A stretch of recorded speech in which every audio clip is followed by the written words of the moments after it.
Kasih karunia dan damai sejahtera Allah Bapa kita dan anaknya Tuhan Yesus Kristus menyertai saudara.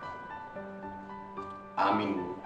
Shalom saudaraku yang terkasih, di dalam nama Tuhan Yesus Kristus senang bisa menyapa saudara di tempat saudara berada hari ini. Dalam dimensi yang berbeda tetapi dalam dunia yang sama.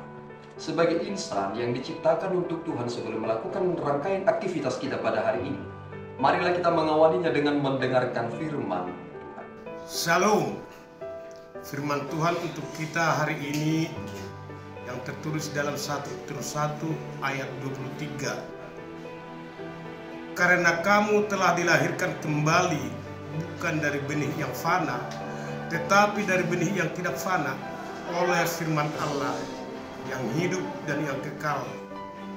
Demikian firman Tuhan untuk kita hari ini. Amin.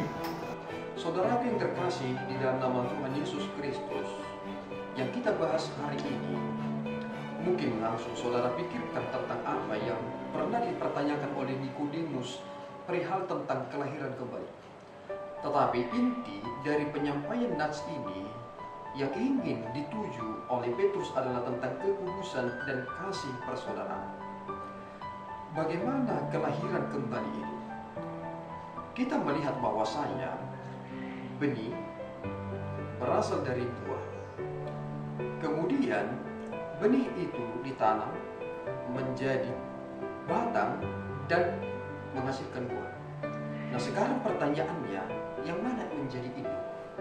Apakah buahnya ataukah bijinya? Ternyata biji telah menjadi induk dan menghasilkan buah. Dan prinsip yang sederhana itulah sebenarnya mengajarkan kita tentang makna kelahiran kembali. Bahwasanya saudara masih memiliki tubuh seperti sekarang ini, tetapi ada hal yang berubah dalam diri saudara. Ada kebiasaan yang telah berubah. Saudara lebih memikirkan perkara yang di atas, perkara yang lebih besar, ketimbang yang dipikirkan oleh hal-hal yang duniawi seperti yang terjadi belakangan ini. Dan saudara mengerti tentang prinsip-prinsip mengapa saudara harus mengerjakan itu. Lihatlah bahwasanya kelahiran kembali itu dikatakan berasal dari firman Tuhan itu. Bagaimana seseorang bisa bertobat jika dia tidak mengerti tentang kebenaran? Bagaimana saudara dapat diubahkan jika saudara tidak mau mendengarkan firman Tuhan yang kekal itu? Itu sebenarnya yang mengubahkan hati saudara yang begitu keras itu. Setelah itu diubahkan, maka saudara semakin diberdayakan kembali dan menjadi pribadi-pribadi yang lebih baik lagi. Bagaimana kita bisa merajut persaudaraan jika kita tidak memiliki dasar yang kuat dan kokoh yang firman Tuhan?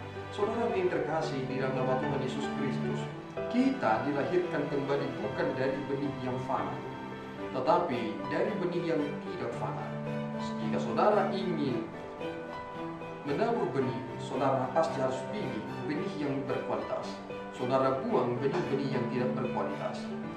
Mengapa demikian? Saudara memiliki harapan benih yang berkualitas itu akan memberikan hasil yang lebih baik. Dan ketika Allah menyatakan firman-Nya, itu adalah benar-benar tinggi dan maha mulia. Tuhan mengharapkan buah yang besar akan dihasilkan dari setiap orang yang mendengarkan firman-Nya. Mari kita menjadi pribadi-pribadi yang diubahkan oleh firman itu dan menjadi anak-anak Tuhan yang menghasilkan buah yang dapat dinikmati oleh orang. Tuhan Yesus memberkati kita berdua. Ya Tuhan, kami bersyukur atas berkat-Mu. Engkau mengizinkan kami menikmati anugerah-Mu. Engkau melahirkan kami kembali, bukan lewat benih yang fana, tetapi lewat firman-Mu yang kekal, yang mengubahkan hati yang keras menjadi hati yang lembut.